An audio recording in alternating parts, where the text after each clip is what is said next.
Hello and welcome to the Listen Up Accord Show. This is a brand new series brought to you by the Division of Youth in the Ministry of Youth, Sports and Community Empowerment. For this episode, I'm your host, Kobe Brooms. Over the course of this series, we will provide our young people with a platform to share their concerns, to share their thoughts, to share their opinions, but most importantly, their solutions.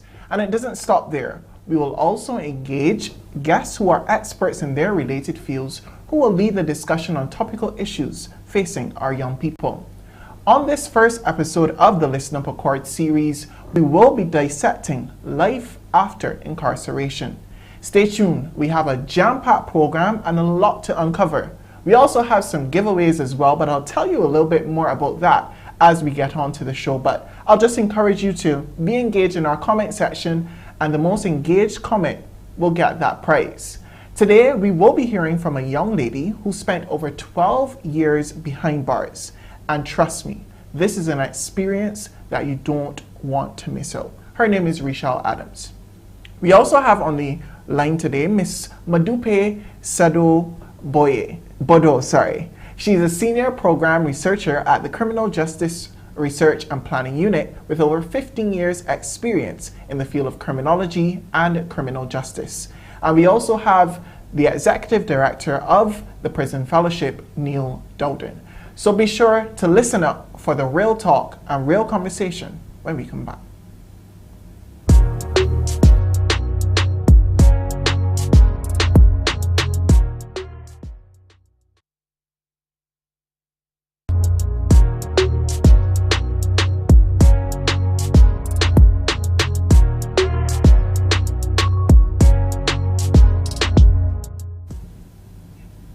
Okay, and we are back. As we continue the show, as I said before, we want to hear from you. So we want you to drop your comments in the comment section that we can bring it on screen. And we also want to hear from you as well. So you can call the usual number 228-5562 or 228-5563 to share your thoughts on this conversation. But before we get to our expert panel, we have a message to share with you, the Ministry of Youth, as part of our anti-violence campaign. And this video is by Devon St. Hill, and it is about bullying.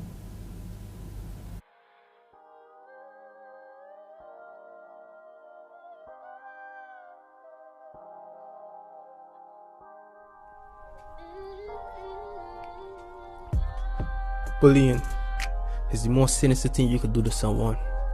It's fun for you, but for the person, it's hell. Your burning words hurt, and their minds are scarred, and their memories embedded with a constant reminder of their traumatic encounter. But for you, it's a joke. Tell me, could you live with yourself knowing that you pushed a person so far they contemplate daily to take their own life at the hands of your so-called joke? You just see the surface and you don't see the scars and the pain you inflict, cause it's just a joke to call somebody 4 eyes, a nerd, blast them on the internet, or inflict physical abuse to the person. My question is, does it fill your body with adrenaline? Do you create some type of social dominance knowing that your words could make someone your puppet? Shaken from any words that come from your lips, you are a monster. Your worst nightmare. You suck their sanity out of their bodies. So tell me, why all the hate? Why do you prey on the innocent going about their day to day? See, the next time you decide to be a big bad bully, just remember, what's fun for boy is death for crap boy. Wow, that was a very powerful message about bullying and about our actions, how they can impact other people. At this time, I'm going to introduce you now to the senior program researcher at the Criminal Justice Research and Planning Unit, Madupe. And as she comes on screen, we're just going to talk about some statistics from the probation department. Welcome, Madupe. Thank you, Kobe. Yes, please. So I have a pre-sentencing report by the probation department that listed out the categories of offenses in the year 2020, and 81% of those were committed by adult males, 7% by adult females, 9% by juvenile males, and 3% by juvenile females. And it goes down to list the category of offenses. So, Madupe, in your capacity as a researcher, what are some of the issues or problems of greatest concern which you believe have led to youth involvement in criminal activity? Well, Kobe, I'll start by saying that there are a range of factors. It's not just one thing that will lead a young person down a criminal path. There are individual risk factors that we can talk about.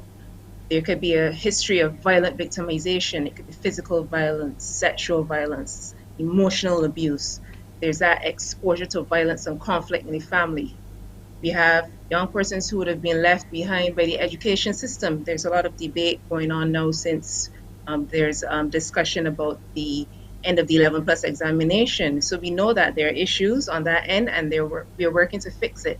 But imagine the young person then who leaves school, doesn't have any academic qualifications, doesn't develop a skill, and decides to resort to crime. We have students with learning disorders like ADHD, dyslexia. Some of these things can lead to very aggressive behaviors and generally poor academic performance. We have young persons involved with illegal substances, drugs and alcohol.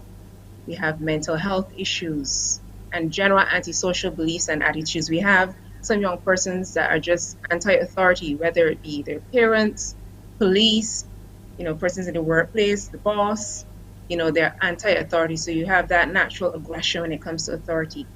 There are also family risk factors, and we can talk about child rearing attitudes. We have families where, on one hand, the emphasis is on physical punishment. So everything is a lash, is a slap.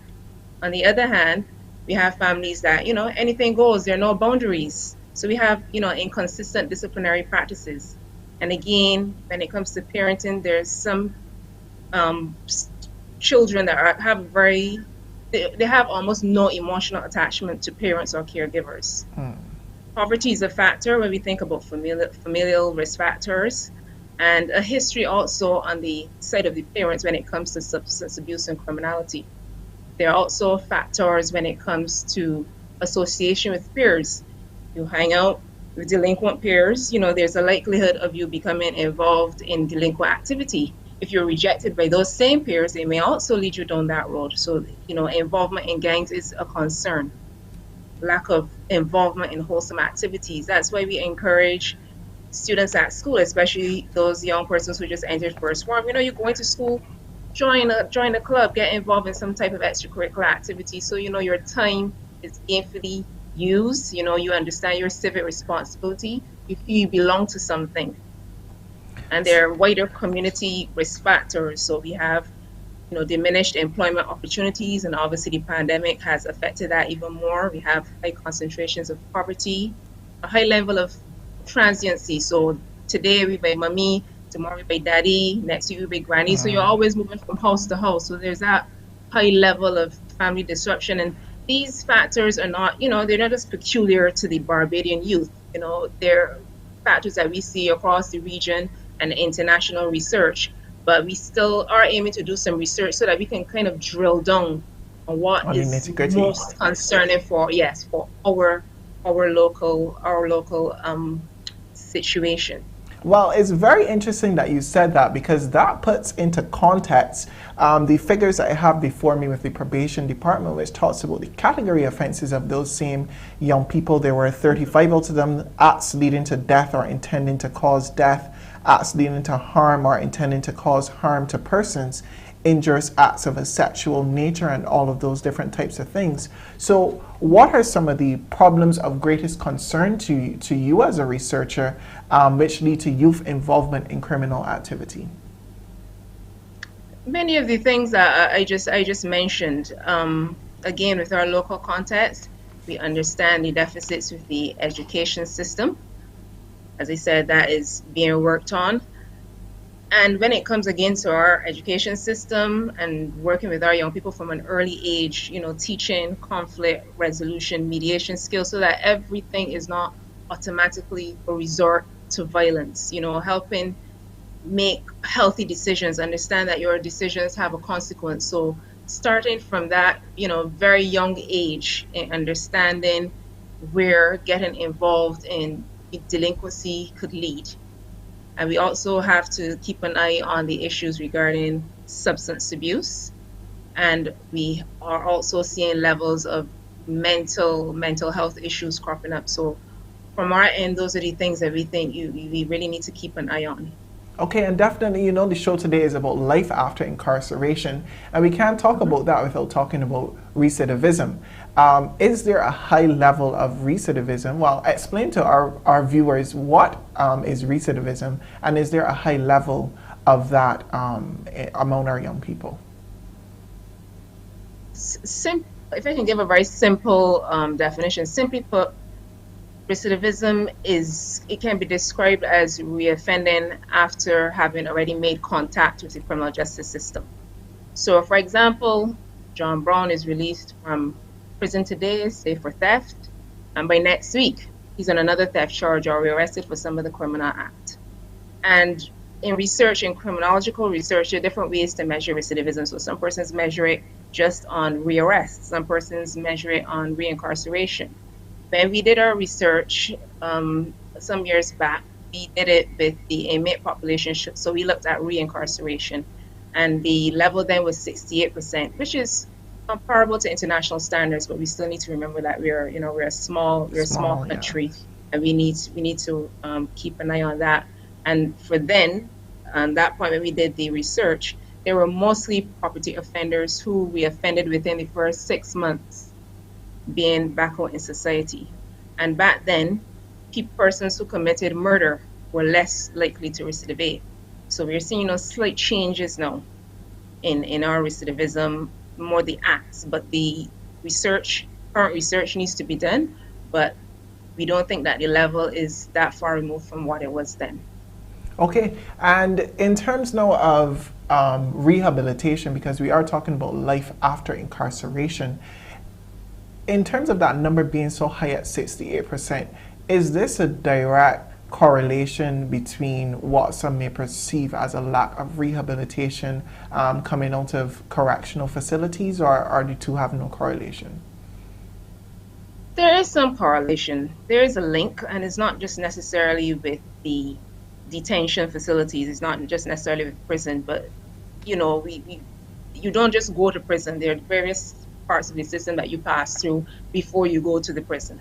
So even in schools, you have your programs in schools. If you are, say, sent to the young people's detention center or government industrial school, there are also programs there. So there are interventions along the way that can be utilized before we get to the prison. But imagine the young person then who identifies with several of the factors we spoke about earlier. Imagine that person gets arrested and they go to prison. If nothing is done to address the root of that offending behavior, for example, if we don't tackle things like unemployment, the substance abuse, the association with delinquent peers, that feeling of, I don't belong, nobody cares about me. There's that high likelihood that once he or she leaves prison, that they can easily return to that offending behavior. So rehabilitation definitely is linked to recidivism, and there is work to be done in that regard. Okay, and I want to ask, turn the conversation a little bit to our juvenile justice system. It comes and it goes, criticism comes and goes. We talk about reform. Is that something that is currently in the works? Yes, definitely. The main issues with our juvenile justice system surround disharmony with the various pieces of legislation. Who is a child, who is a juvenile, who's a young person. So you might find we have children, young persons who may find themselves on the wrong side of the law. And we have acts like the Juvenile Offenders Act and the Reformatory and Industrial Schools Act that provide that legal framework for how best to deal with such offenders. It just so happens that some aspects of our legislation go against international standards. For example, the Convention on the Rights of the Child. So there's a lacuna in, let's say, that 16 to 18 category where you're too old for one side of the system and you're too young for the other. But yes, there is reform on the way. There's been tremendous work done over the years. In 2019, Cabinet actually approved a new juvenile justice bill, and the features fully conform with the Convention on the Rights of the Child. The age of criminal responsibility will be moved to 12 years old. A juvenile will be classified as 12 to 18 years old. So we no longer have status offenses. So you won't hear about wandering being an offense. There will be systems in place to deal with the factors that cause the behavior. So detention will still be a last resort. It won't be automatic, oh, you're going to Dodds, you're going to Somerville. You want to nip it in the bud and deal with that. As I said, that was causing the conflict. They're encouraged, the judicial system is encouraged to use more alternatives to punish imprisonment when it comes to the Penal Reform Act. So things like restorative justice is pushed. We're not looking to be punitive. So there's a diversion from the formal court system to an informal one. So you encourage the involvement of the family. So there are things like family group conferencing, family time order. Victims have a chance to express to the actual juvenile offender how the crime made them feel, and the child is made accountable for his or her actions, and accountability is a key part of the restorative justice system. So mainly though, we look to the act is going to promote a speedy trial. So within 6 months, you don't have cases for young persons dragging through the courts for a long time. You're looking at 6 months and your case is dealt with so that you can move on. And most importantly, something that affects both young offenders and adults, persons who leave detention, whether it be the government industrial school or prison, remove that stigma from the offender in respect of being a criminal. Because we know society can be unforgiving, but you've been to prison, you've done your time, and you're coming out now to make a valuable contribution to society, and you should be given that opportunity to do so. And those are some of the main features, but definitely reform is on the way. Thank you so much, Modupe, for sharing with us that perspective. But don't go anywhere, because we're going to be continuing our conversation when we come back from this very, very short break. No problem. Richelle is on. Thank you so much for joining us again on this Listen Up Accord series. We just heard from senior researcher at the Criminal Justice Research and Planning Unit. We want to encourage you, those of you who are watching on social media, to drop your comments in the comment section. Join the discussion here online here on the program at 228-5562 or 228-5563. We want to hear your thoughts. Life after incarceration, juvenile justice reform, young people being involved in criminal activity. All of these topics are linked to this particular discussion, and we want to hear from you. What are your thoughts? What are your opinions? What are your solutions? But before we get to that point, we have on the line with us Miss Richelle Thomas. Richelle Adams. Hi, Richelle, how are you doing today? I'm fine, thanks. And you? I am good as well. Now, I told the audience that you have an extremely powerful story about coming out, being incarcerated, and coming out and being successful. But before we get to that part of the experience, we just want to introduce you to the public of Barbados. So just tell us a little bit about yourself. My name is Richelle Adams. I am 32 years old. I am the owner of Rehive The Experience, a salon. I am also a trainer. I've trained with the Potter Center, and I'm also a student at the University of the West Indies in the subject of social work. Okay, thank you so much, Richelle, for sharing that with us. Now, as I mentioned, you spent about 12 years incarcerated. Once you came out, you had several opportunities in terms of jobs. You went to work with a halfway house and then into the beauty and boutique industry. Now, what I want to ask you is, because we're going to keep it real today, how was that experience for you? Because I know sometimes as a people we may be a little judgy based on when we hear somebody has now come out of prison. How was that experience for you? When I went to the halfway house, it was not a mental atmosphere due to the people being, they were rehabilitated as well. They were in a different form, but they were also in a state of rehabilitation. Within the commercial aspect, that was very different for me because my co-workers were made aware of the fact that I was incarcerated by the owner of the business. And the treatment was a little, people were a little judgmental. People thought that I did not fit the mold.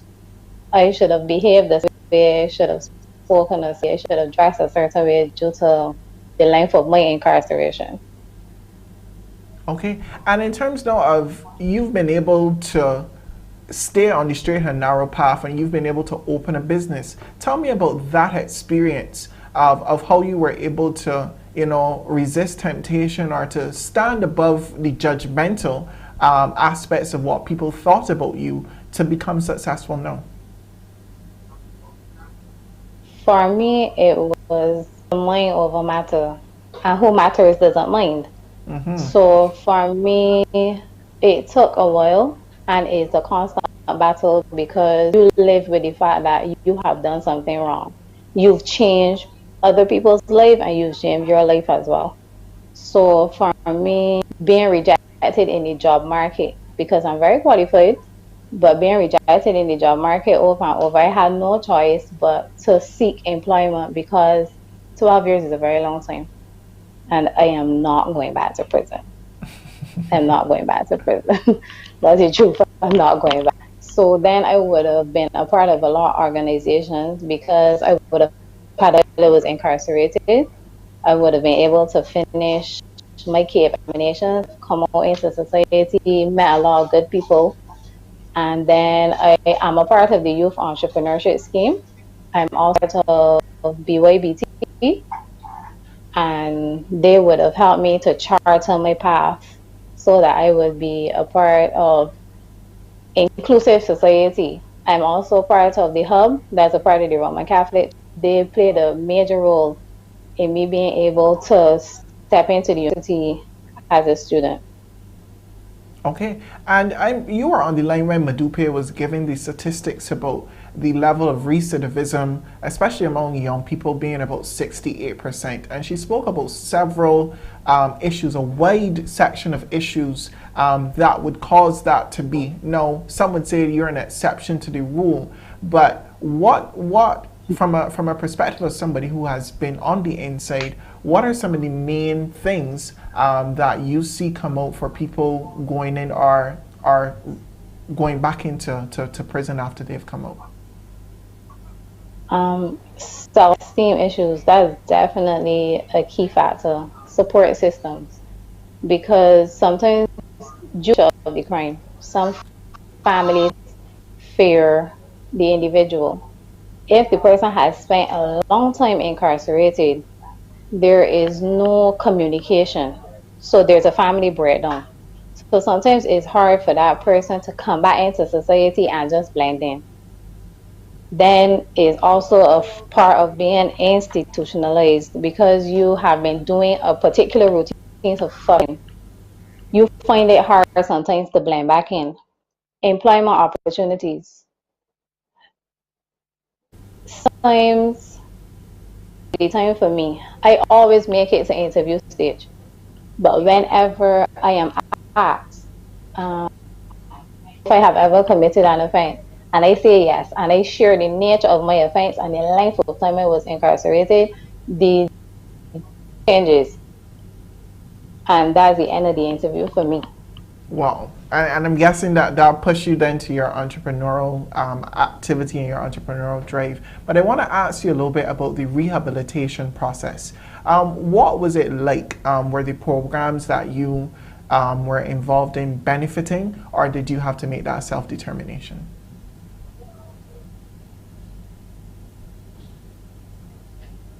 The program benefiting if you choose to do them. The has creative programs, but everybody is not able to access them. I would have been one of the lucky because our population is very small, I would have also already entered prison with 5 CICs. Well, 7. I would have had 7 CICs and they continued to get the others and my A levels because I would have been in the process of getting my levels. But I would have entered prison in 2006. I was not able to complete my A levels on 2013, where I did all 5 of my A levels, which would have been like 21 exams in that space of time, because it was a very relaxed process. I was a part of NIFCA. I was a part of a lot of different activities, but it is mind over matter, as I said before, because there are people that believe in rehabilitation and there are others that think it's a waste of time.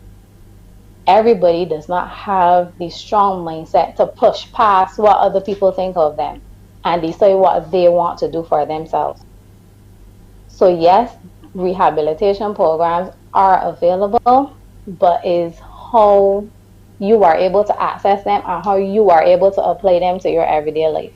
Because it makes no sense me going to an etiquette class for an hour and then being amongst people that believe I shouldn't behave a certain way because I am an offender for 23 hours. That's a waste. It's basically a waste of time, because the length of time you're with some person, you hold on to that longer than you hold on to the hour. I got you. And in terms of when we were talking, you said that you are never going back. What was that? How has prison changed you overall that you've made that strong and firm commitment that you are never going back? Well, I heard the speaker before. I do not want to mispronounce her name. Madupe. Speak of a particular type of person that enters the system. I did not fall into that mold. I was never in trouble with the law before. I was not delinquent in school. None of those things. So me being incarcerated was more, I was doing something. I'm a woman. And if you look at female rape, a lot of the statistics don't do the female, but a lot of women are more involved to looking for love. If you do into our households is that, we never have the figure, we never love to return the love that we are searching for. So then we make bad decisions because we want to feel from someone else. So not the student that will fall into that typical stereotype. Prison changed me because it showed me no matter how educated you are, it didn't matter. You are just a number. You were just there to do your time. And prison is a mind game. I would not say it was treated badly. I would never say that I was not treated badly, but it was harsh. Especially for someone that's 17 years old, transition in adulthood, you go through the phase, and you're trying to find you really cannot find an identity of being incarcerated, because incarceration is conformity. So then you basically become the system.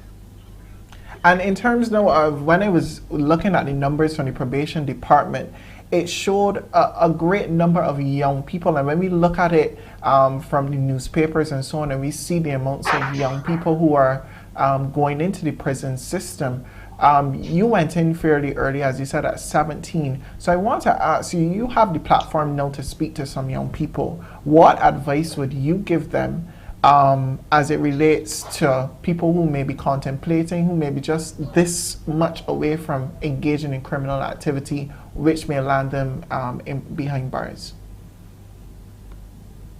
Okay, so I'm going to speak to two sets of people. First, I speak to young people. Incarceration is very painful, especially when you do what our society will consider violent crimes. You destroy more than one set of people. You destroy yourself, you destroy your family, and you destroy the family of the person you have done an act to. Something very hard to live with for the rest of your life, because sometimes you feel that you do not deserve to be alive, or you don't deserve to be happy, or you don't deserve to be a part of everything due to the wrong that you had done before. So my advice would be to think twice speak to someone you believe can help, because a lot of our young people cry out for help, but they're not the right avenues for them to get the assistance. Everybody is not comfortable.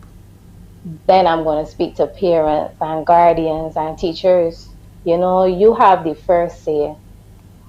Sometimes, if we look at more successful people in the world, we will see some of them were bad behavior. You know, some of them weren't the brightest student in the world, but there was always that one person. There was always a mentor. There was always somebody that saw special something within them. And you hear a lot of people tell children a lot of hurtful that they don't realize they can send that child into depression. You know, sometimes we see children that are very young and we see them really sad, you know, and a child kills themselves and somebody says, well, he ain't got no problems. But children do have problems because they're confused. They're not growing into who they need to be. And if they don't have the examples to follow, then that's where the problem comes, because we will idolize society. We will idolize stars. You know, we listen to the rap songs and we listen to the music, but we don't realize that that's what they have come from. They've moved away from that. We idolize it because we can relate. That's what we see every day. So that we need, as a society, it's not just young alone, because young people try. There are some young people that are troubled, but things cause them to be troubled. They aren't born troubled. It's the environment. So is that we need to tap into that a little more. Criminal justice system, find someone to do a mitigation between families, the court system, victims, so that when people go into the system, they're not lost. Because a lot of us within this system, due to communication, due to police being afraid because they don't on the situation, so they live in fear, and fear eventually becomes anger, resentment, frustration, and then people where to channel it. So that's where we get crime. That's where we get children being disrespectful. That's where we get people not listening, because they're saying, I am saying this, but nobody listens to me. So we need to take a step back and just listen a little more. Listen a little bit more. And interestingly enough, that is the name of this program, Listen Up Accord. And we have a question from Facebook. Somebody's just asking you, how is life treating you now? Life is not treating me bad at all. I found a partner, I have my own business, I go to the university, I have a circle of friends. Interestingly enough, my friends that were my friends when I was first incarcerated are still my friends, and we've been friends for 20 years. Like, I can say they've been by my side. They would have been a part of the situation in terms of being afraid. They didn't know what was happening as children, you know, you don't understand, but they still are my friends to this day.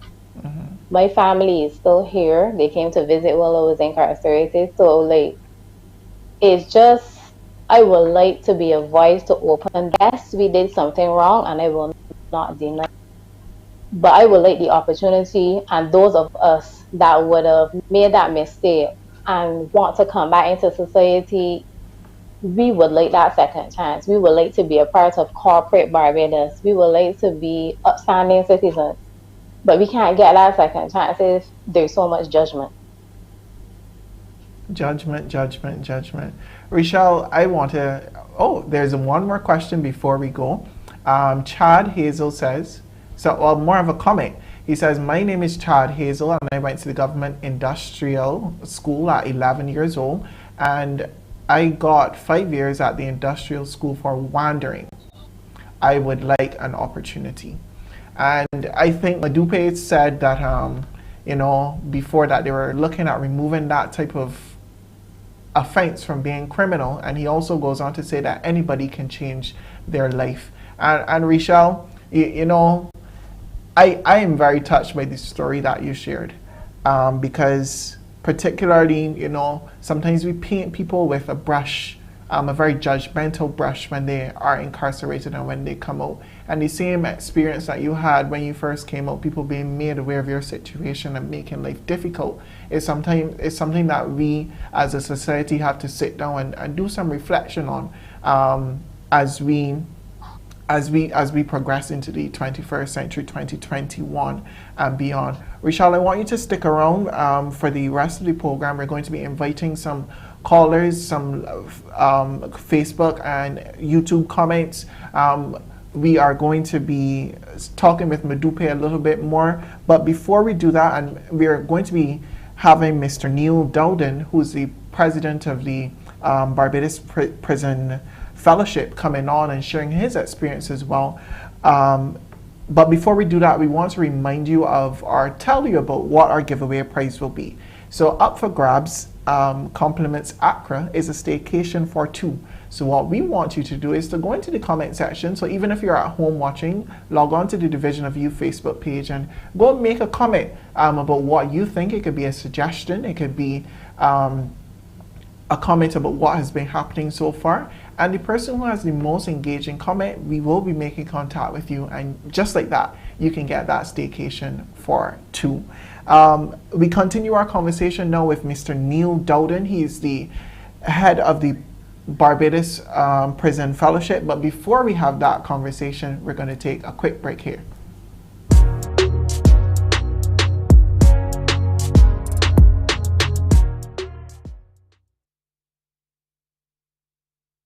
Listen Up Accord series. We welcome Mr. Dowden now on the line. Mr. Dowden, how are you doing today? I'm fine, thank you. Fantastic. So you've sat back, you've listened to everything that has been said so far. We have it from the research perspective, we have it from Richelle, who has been in the system, and now you are intimately involved in this particular system of rehabilitation as well, going and fellowshipping with the persons who are incarcerated. What is your thought of everything that has been said so far? Has this been something that you and your organization have been seeing? Unfortunately, it is. I would want to echo everything that Rachel said in terms of discrimination against offenders, ex-offenders, because they would have offended in prison, paid their dues, and then come back out of prison. But they're never given a chance by Society 1 and Corporate Barbados 2. So one of the biggest problems that we find is there's a lot of courses taught in prison. A lot of people get themselves qualified, come out of prison, and they cannot find anything to do because Corporate Barbados would not give them a chance. People carry a stigma when they come out of prison. As soon as you try to get them employed or you talk to employers, you'll find that they either lose the job if they don't tell the employer up front that they were in prison. I'll give you an example. There was an ex-offender that came out of prison. He got a job, and even after about 6 weeks, he was promoted because of the quality of work that he produced. As soon as somebody told the employer that he had been in prison, he lost his job the next week. And the problem there is an ongoing thing. We encourage ex-offenders to let the employers know upfront that you were incarcerated, you've done your paid your dues, and now you're coming back to make a meaningful contribution to society. But unfortunately, the things about Barbados is that we are not a very forgiving society. And even for people like myself and a lot of the volunteers in Prison Fellowship Barbados, we are stigmatized because they think that we are working with the lowest of the lowest. But if somebody doesn't work with ex-offenders, then the problem is that we're going to have serious in this country. And even our governmental organization would not employ some of these ex-offenders because of the fact that they were incarcerated. And some people are incarcerated for simple stuff, and because it's on their certificate, the police certificate of character, that's a barrier to getting a lot of the jobs that they can do and do properly. Because 75% of ex-offenders are not all violent criminals. They're not all went in for various ideas, but the idea is that they can do certain jobs like security, minor security jobs, etc. If you're securing a site where it's just a site, then an ex-offender can do it. But he's not allowed to get a security license because he's got a criminal offense on his police certificate of character. So, Mr. So we Dowden, need to work on. if I'm getting it correctly, it seems as if we are essentially saying that we want to rehabilitate, but by our very actions and policies, we aren't allowing for that facilitation, even in corporate Well, and you- in government. Is that You've hit putting the the nail nail on on the the head? You've hit the nail on the head. And until we do something about it, we're gonna be just going around the mountain until it's too late. These guys have worked hard. They've turned their lives around, and all they need is an opportunity. Wow. And the problem is also, Go ahead. just one thing, one other thing, is that the families of these ex-offenders are sometimes very unforgiving as well. And we've got a lot of ex-offenders currently sleeping rough, nowhere to live, nothing to eat. And that's another problem we have to address as a society. So, Mr. Dowden, based on when they come out and they have these lack of opportunities as you have described it, can this be, we talked with Madupe earlier about the high level of recidivism, can this be a direct factor into why some prisoners reoffend? Because when they come out, it's just so hard to readjust, no matter how many rehabilitation programs you've been able to give them while they were making that move out? Exactly. If a man comes out of prison, he's got nowhere to live, he's got nowhere to eat, he's got no money, then what does he do? With all the goodwill in the world, what does he do? And unfortunately, our system would send them out of prison. Some of the guys don't even have an ID card to go and cash a check. So they come out of prison not equipped to go back into society. Wow. Madupe, I want to bring you back in on this conversation because I think it is extremely relevant to what we were talking about a little bit earlier. The opportunities or the lack thereof for offenders and the, as we mentioned, the direct 68%, 67%, as you said, recidivism rate. So what then is, the whole title of the program is Life After Incarceration. So what are prisoners then to do in order to survive or in order to make a living in society? I think it's more what do we do as a society? As we said, they've paid their dues, they've come back out, so how do we provide that support? So yes, we want to have the rehabilitation before they re-enter, so we want that through care before we have the aftercare. We need to prepare them for that life on the other side. So we have to have those structures in place as it relates to housing, simple necessities, as Mr. Dowden mentioned just now, having something to eat, being able to have a bath. So we need to strengthen those aftercare structures and make sure that they're in place so that persons don't relapse into criminal behavior. Mr. Dowden, your thoughts on that, about what Madupe just said about the society? How as we as a society prepare ourselves, because they're doing a lot to prepare themselves to come back to us, but we are not doing much to prepare to welcome them back. How can we make that shift? Well, unfortunately, it's going to take a total shift from government, corporate, Barbados, everyone. I don't want it to seem as though it's all gloom and doom, because we've worked hard with the government to help these guys, because the youth entrepreneurship scheme, as a part of prison fellowship, we've referred a lot of ex-offenders to the youth entrepreneurship scheme program, and they have been successful because we've got a direct link, and we met and we make sure we form this link so we can help some of them with plans and business plans. But not every ex-offender will have a business plan. And the problem is they had one. Sometimes they need help to create and write it, which is a service that we perform. But also, so I'm not saying it's all gloom or doom. They're little tiny steps that we take it, but we've got to really hit the problem head on, and it's change in culture. It's how we see incarceration. I mean, as you were the offense of wandering, etc. And sometimes our penal system, we need to look at things like community service or different things so that we take away some of the stigma from prison. Not everybody that does something needs to go up to the prison, but we don't have a good community service system. We don't have a system where these guys could continue to work while they're incarcerated, even so they support their family. Because we're talking about life after prison, but what happens when a man goes to prison? Children suffer because he's the breadwinner for the house. And a woman goes to prison, the same thing. Children suffer. A whole family is basically destroyed.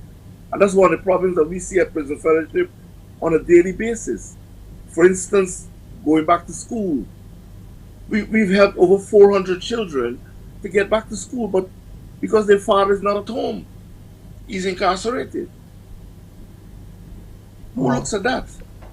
Well, Richelle, I know that you're still there. I want you to weigh on this conversation about the lack of opportunities, because you mentioned in your testimony that when you go to job interviews and you tell them about being incarcerated, that the whole tone of the interview shifts and changes. I know that Neil was also talking about that as well. What was that like in terms of what did that do to you when you got that type of response? And while you're getting ready to share that, there is Charmaine Johnson who says, very touching story. I believe that with God's help, those persons can change, and we need to give these persons a second chance in life and not to be so judgmental. Risha?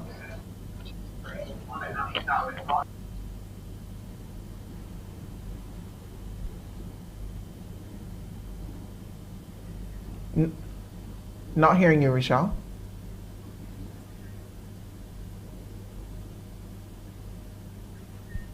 Okay. All right. So while she gets that started, I'll go back now to Neil. Neil, what are some of the current opportunities? Because you said that all is not doom and gloom. What are some of the current opportunities available to ex-offenders? Well, right now with the youth entrepreneurship scheme, at least they get a chance to start their own business, etc. There's also the trust loan scheme. These things were not into being about 3 or 4 years ago. So what I'm saying, even though it's a small step, we still need that. But what we need to do as well is to take it a step further and sort of have a way we could train these guys even while they're in prison into things like interviewing skills, how to present yourself, preparing business proposals, business plans. Our banks have got to be a bit more open to these guys, and not because you would have a criminal record don't mean that you can't get an overdraft or you can't borrow money to start a business. So it's got to be a whole culture change. It's not only we've got to walk the walk instead of just talking the talk.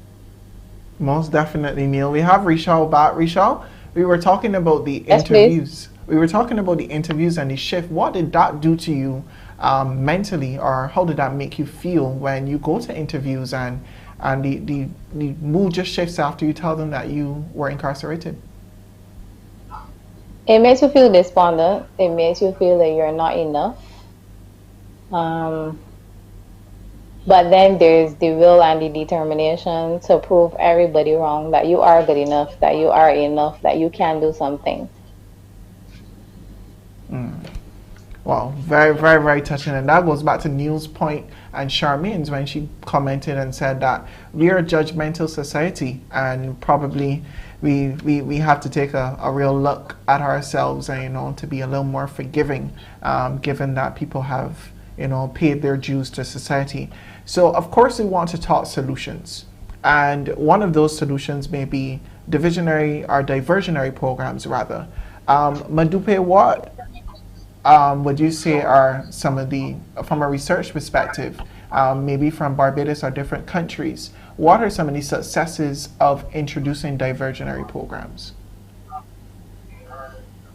Again, as Neil would have mentioned, everything doesn't warrant detention. Everything it doesn't have to be the government industrial school or the prison. Let's see how we can tackle that offending behavior so that we reroute the young persons away from the juvenile justice system and older persons from our criminal justice system.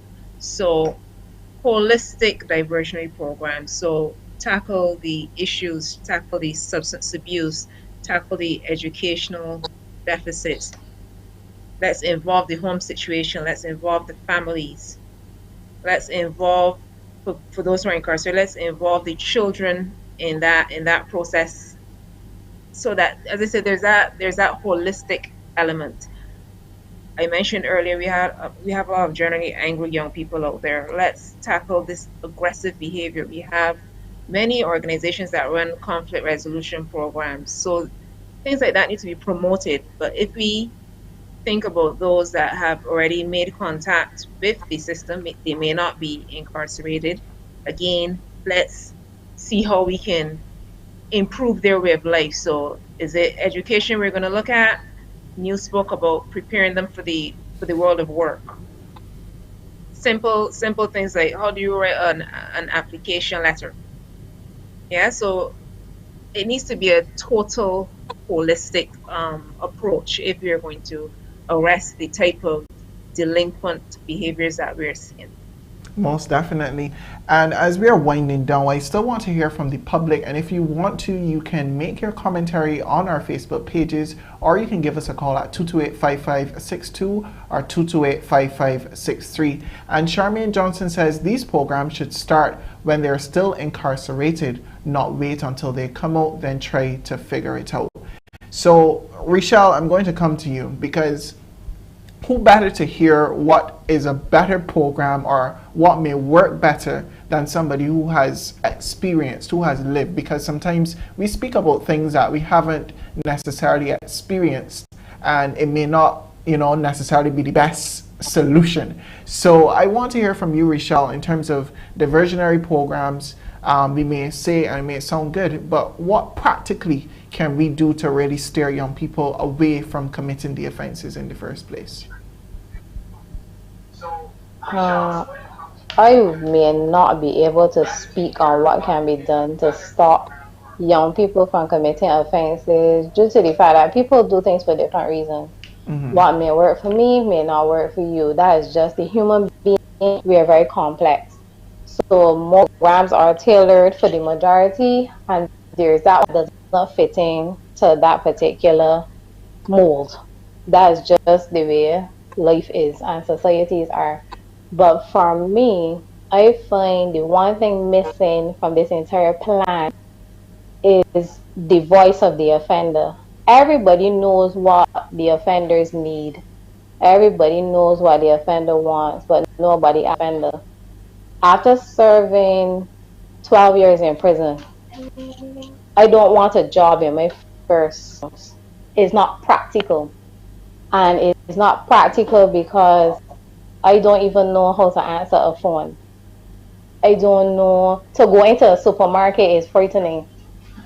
To be able to sit down and interact with friends and family, to be able, when I want to be able to turn on and off a light switch, those things are so new. I can only speak for myself. Those things were very new to me. So for me, when I went into the world of work, when I first came home, within the first 2 to 3 months, I was employed. And it was hard for me because I was now learning how to reintegrate. So in the pressures of reintegrating myself, then to conform to the workplace, the pressure was a bit much. So I feel like there needs to be the chance for the offender to say what assists. Because everybody says, oh, they need work.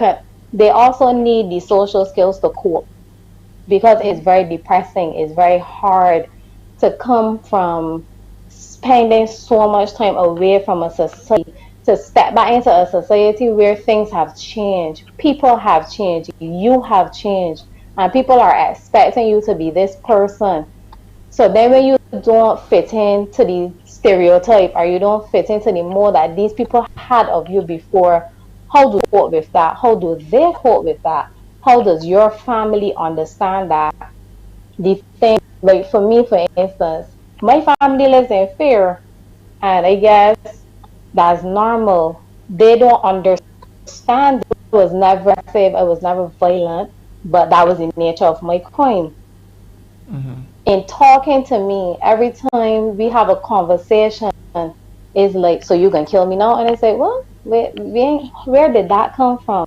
A lot of people don't know how to interact and how to cope with people that would have been incarcerated, and then they aren't allowed to be angry. If you were charged for an aggravated offense, for anything, you're not allowed to express anger, because then it means you will injure someone else.